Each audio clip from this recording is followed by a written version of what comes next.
Welcome to Great British Ghosts. Today I'm in Blackpool, which has a wonderful history of seaside entertainment. Later on I'll be going to the famous Pleasure Beach to ride a ghost train which apparently has a real ghost. But first of all I've come to the Grand Theatre, where even past performers are said to put on a jolly good show. The Grand Theatre is a Blackpool institution which has been home to all manner of variety shows, entertainments and plays for well over a century. I even played here in the musical Seven Brides for Seven Brothers back in the 80s. Long-time stage manager David Fletcher agreed to show me around. David. Michaela, welcome to the Grand Theatre. I hear you're going to tell me about some ghost stories. I certainly am. Would you like to come through? Yeah. Right, through here. This is the stage, which you'll probably remember. It brings back a few memories, actually, David. Right. First of all, the theatre opened on the 23rd of July in 1894. The architect being a gentleman called Frank Matcham, who most people have now heard of. Besides this theatre, he built or substantially rebuilt about 150 theatres altogether, of which at the last count there were 28 left. Probably his most famous one's the London Palladium, but the Belfast Opera House, the Wolverhampton Grand, the Gaiety on the Isle of Man. In Blackpool, he built the original Opera House, the Tower Ballroom, the Tower Circus, Chinatown, the Palace complex on the front there. And, so there's still quite a lot of his stuff left in Blackpool. In fact, I think we've probably got more than anywhere else. Well, it's a beautiful theatre and probably hasn't changed much since then. It's been restored. When you were here first, last time, the ceiling panels, which are now blue and white, would have been yellow and green. We've got an old photograph of those still like that. But it's all been restored. They got down to the original paint, and that's the one they restored. Now then, our ghost. The most famous one is known as Charlie, and he actually inhabits the upper circle, which is the first level down from the top. And who was Charlie? Charlie was a young man, so the story goes, fell in love with an actress, was spurned completely, but he threw himself over the edge of the upper circle and killed himself. So he committed suicide because his love had left him? He did indeed. And do you have any idea when that was? It would have been early in the 20th century, very early. Now, the last time somebody actually told us they'd seen him up there was a few years ago when we had the Drifters here on the summer Sundays. And at the interval, the lead singer's lady friend, who was watching the show down in the stalls there, went to the usher who was selling ice creams underneath the roll box and said, "Excuse me, is there a ghost in this theatre?" And Samantha says, "Well, yes, there's supposed to be. Why?" She says, "Would it be up there by any chance?" and pointed straight at the upper circle bar doors. And Sam says, "Yes, it's supposed to be. Why?" She said, "Because I can see a young man up there, and he's got a young lady on each arm. So he's thrown himself over for one and ended up with two." Now then, there are several other things to see around the building, but while we're here, if you look directly up, you can see the white going across the stage there. That is the bridge. Yeah. And we've been told by several mediums, etc., that there is a portal to the spirit world on the bridge, which is where the ghosts come and go as they like. Would you like to see that part? If we can, that'd be great. Would you like to come this way, please? The story of Charlie's interesting. It dates back to the early 1900s, and it's a typical love story. Charlie actually was a member of the audience who fell madly in love with one of the actresses. Now, if you go back in theatrical history, it was quite common for a show to perhaps play for a couple of months at a time. So Charlie is supposed to have brought a ticket to see his love many, many times, coming every single night, going to the stage door and continually being spurned by her. And so in one last desperate attempt to gain her affection, or at least her attention, threw himself dramatically off the side and down into the orchestra pit below, plunging himself to his death. A very sad end.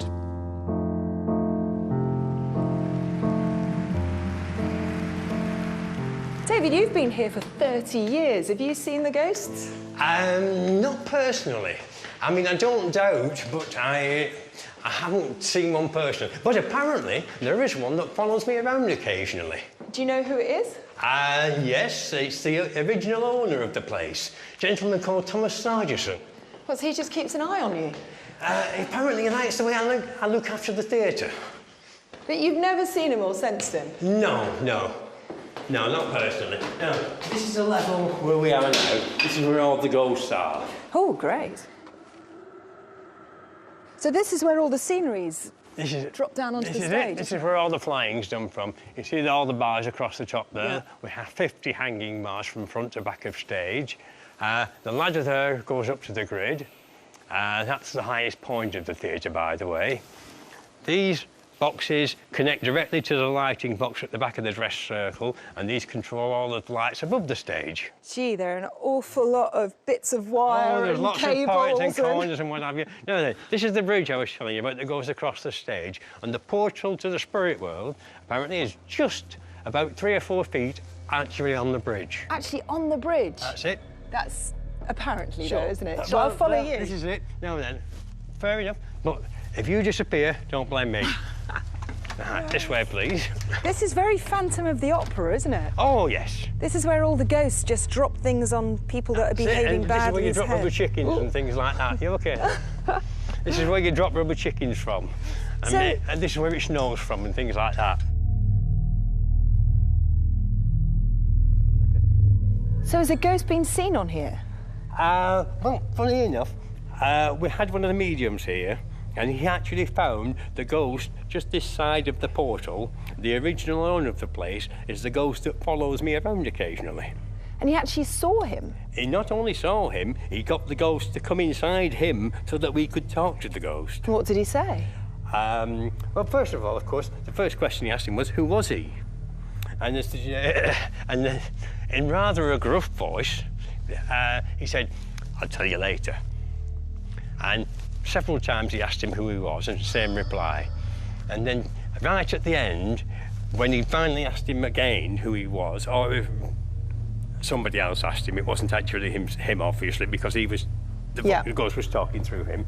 And then they turned around to me and said, well, who was the original owner? And I said, well, Thomas Sargison. And then the ghost inside turned around and said, bloody big mouth, and left him. So that's the ghost that's been seen on here? That's the one that's been seen on here and apparently follows me around. I've never actually seen him, but if he's behind me all the time, of course I won't see him. Would you like to come over this way? There are tales here in this theatre of a paranormal portal to another world actually being sighted on the bridge that crosses the stage up there. Now, of course, this isn't scientifically proven, and indeed paranormal portals, if indeed they exist at all, is a theory. Now, most places where you find a paranormal portal story, you'll find ley lines. I'm not aware of any ley lines here in this site, so that may be a little bit of a question as to whether it's actually true or not. Having said that, a lot of bizarre experiences have taken place up there, and I've been up there, and when it's dark and you're in the top of the fly tower, it's a pretty creepy place to be. This is actually the upper circle. This is where various spooky experiences, shall we say, have occurred. Now then, just down at the front here, this would have been the place where Charlie threw himself over from. It would have been a solid floor downstairs there, so presumably it would have killed him instantly. And also, now I told you we had a pantomime producer, it was UK Productions. He was actually sat in the seat here. And he said he was sat here watching the dress rehearsal for the pantomime. Mm-hmm. And he was minding his own business, and suddenly he felt a tap on the shoulder. And I turned round, checked out, and nobody there, so. No, must have imagined it, so I sat down, got back into the production. After about a minute, another tap on the shoulder. Yeah. Looked up. No, nobody there. Fine. Must be all the tension from the rehearsal. So he says, I sat down again, and again, after about a minute, he felt a tap on the shoulder. He thought, there's somebody messing around here. And he thought it was probably somebody from the marketing office. So he says, I got up and I checked out all the rows, and there was nobody hiding in any of them. He said, so then I went down to the dress circle to watch the rest of the rehearsal, and I've never been back to the upper circle since.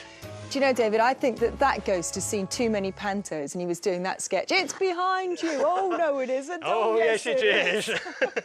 Now then, this is the main area where Charlie has been sighted. This is where the drifters, when they were here, the young lady saw the ghost was literally standing straight in front of these bar doors. Now then, we also have one other ghost. Now, this is of one of somebody that I used to know. Somebody that actually died in 1989. And where do you see him? And he's seen in the studio.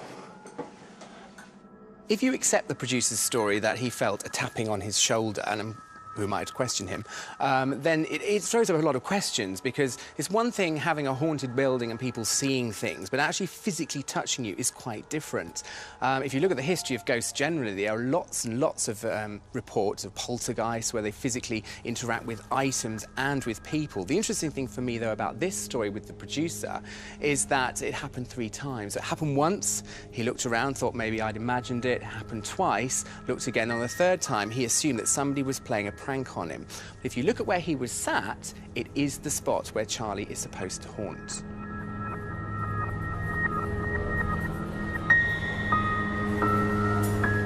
This bit feels like a haunted theatre. It doesn't. At night, I've done night watch here a few times, and the whole place creaks and squeaks as it's settling down. Because, of course, it's mostly a wooden frame. Just through this way. And there you go. Right, this is our studio theatre. This is where we put on the smaller productions, probably an audience of, say, between 80 and 90. Well, this looks a lot more modern than the theatre, is it? Well, the fittings are, but the actual building is older than the theatre. Oh, really? This used to be the Times Printing Company. And what ghost do you get here, then? The one that has been seen up here is the one of used to be our theatre artist, a gentleman called Roland. This used to be his studio where he did all the posters, the hand-painted posters that went outside. Instead of having all these mass-produced ones up, we used to have individual hand-painted ones. And the gentleman that used to be our stage doorkeeper, at the end of the night, he comes up, checks everything out, makes sure it's all closed down, there's nobody up here. And it's on several occasions, he's actually seen the ghost of our theatre artist. So did Roland, the theatre artist, die up here? No. He actually died at home, but he was still working here at the time. I mean, it's only back in 1989. So he obviously just enjoyed it so much he doesn't want to leave. He did. He obviously did. David, you know him personally. I did. Do you believe he haunts this space? I haven't seen him, but it wouldn't surprise me at all. Do you know what wouldn't surprise me? What's that? Is that you will never leave. Even after you die, you'll still be haunting this place. You will, won't you? You love it so much. As it happens, I've actually spoke to my wife and told her that once I go, I want my ashes spreading above the ceiling in the auditorium.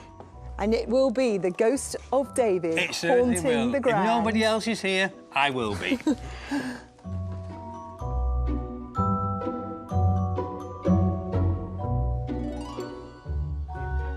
Well, I must say, being back at the Grand has brought back memories for me, because I actually performed here in 1984 in a musical called 7 Brides for 7 Brothers. I don't recall seeing any ghosts, but it certainly brings back the memories of the smell of the grease paint, the roar of the crowd, the mischievous goings-on of performers past and present. Yes, ladies and gentlemen, I give you great British ghosts of the Grand Theatre, Blackpool. I thank you all.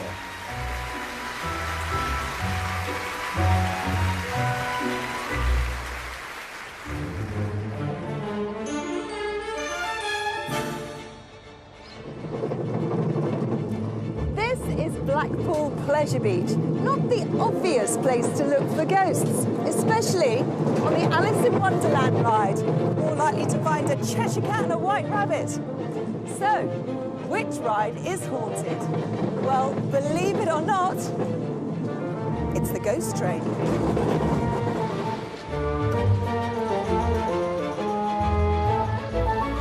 Blackpool Pleasure Beach is an important part of the seaside town's entertainment history. Today, crowds still flock to its attractions, just as they did a century ago. And believe it or not, 2 of its oldest rides are said to be haunted. And local paranormal researcher Jason Carl agreed to tell me about them. Jason, how haunted is the Pleasure Beach? Well, there's lots of different stories associated with the Pleasure Beach, primarily with the ghost train ride itself, which amazingly has a real ghost story attached to it, and it's one with some decent evidence attached. It's actually a former worker named Cloggy, and also a poltergeist which moves around the items in the gift shop below the ride, the first ride, in fact, that was built on the Pleasure Beach in 1904, Sir Hiram Maxim's Flying Machines. There are other stories as well, but those two are the main ones. So this is the world-famous Blackpool Pleasure Beach ghost train. But is it really haunted? A ghost train that has a real ghost? Well, of course, you'd think every ghost train wants a real ghost. This one actually claims to have one, but the interesting thing about it is there is anecdotal and historical evidence as to who the ghost is, why they haunt here, and how they were connected here, actually worked here. This has quite a good history as well, though, doesn't it, the ghost train? It has an amazing history. If you're interested in circus and fairground heritage, then this ghost train is very important. It originally opened in 1936, and it's actually quite iconic because the term ghost train is used now for these style of rides all over the world. But actually, it started here.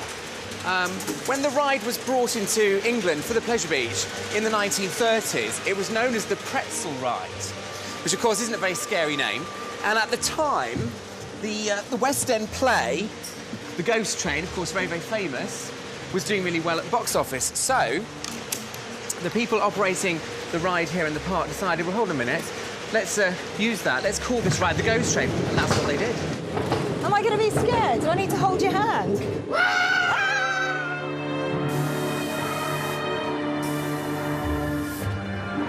Well, it's quite a spooky ride, but what's the real ghost that haunts us? Well, you'd expect it to be perhaps something to do with what you can see in the scenes, but it's not.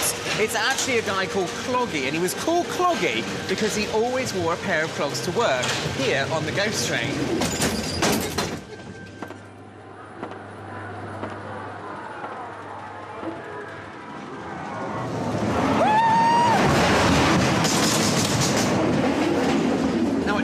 Maintenance workers are doing their stuff to make sure everything's working correctly. It's very quiet, very eerie inside. And that's the time when you hear the sound of Cloggy's footsteps moving through the scenes. So did he die near the ride or at the Pleasure Beach? No, he didn't. He died in the 1970s, having worked here for a long period of time. I don't know how he died, but as so often with ghost stories, spirits return to places that they loved during their lifetime. And perhaps he loved working here so much that he can't quite leave it after his death. Interestingly, the ghost of Cloggy has never actually been seen, as far as I know. There's no records of him ever having been seen. It's always the sounds and the touches and mechanical machinery inside the ghost train acts in strange ways, and they put that down to the ghost. One of the most famous stories of that is that after the electrics have been turned off, the very large skull that sits on top of the ghost train ride building, which has glowing eyes during the day, actually came to life at night. So the light came on in the skull. When they investigated, the electric was all turned off. So how did it come to life? Is it really haunted? Well, I suppose you have to ask the people who've experienced the ghost that. From my point of view, if you look at the case, there are lots of recorded things happening over many, many years. Many people reporting the same kind of things. In fact, I spoke to one of the ride operators here today, and he says that practically every week people say that as they move through the ride, they feel something touching the hair and the top of their head. Now, you can see, as I can, that there's nothing that actually touches you, so perhaps that's part of the ghost. And it's not just the ghost train that's said to be haunted. Jason also wanted to show me the oldest ride in the park. So this is Sir Hiram Maxim's Flying Machines, the oldest ride in the park, built in 1904. Quite amazing if you think that it's actually been here over 100 years. And down below, underneath the ride, is one of the most amazing ghost stories here at the park. So let's have a look. It's an amazing piece of Victorian engineering. Now, where we are here is actually in the bowels underneath the first ride that was erected on the Pleasure Beach, which was at the time on a beach. And it's called Sir Hiram Maxim's Flying Machines, and this is how it works. And is this still what works it? It is. Now, of course, that's different to modern-day rides that you would see in a theme park most of the time, but it's wonderful to see an ancient piece of engineering still being used today. And so is there a ghost down here? Well, there is, in this building, actually. Now, part of the building, as you can see through this window, is now used as a gift shop.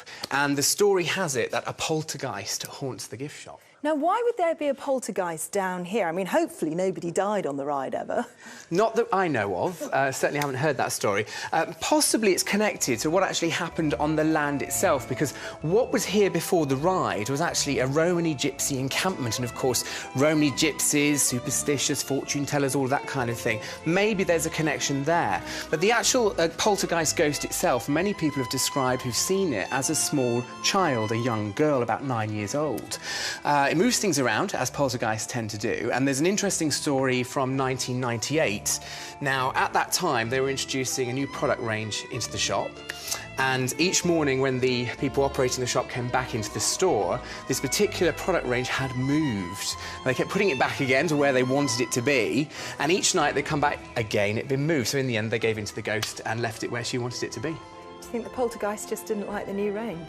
Well, she wanted it out of the way, I think.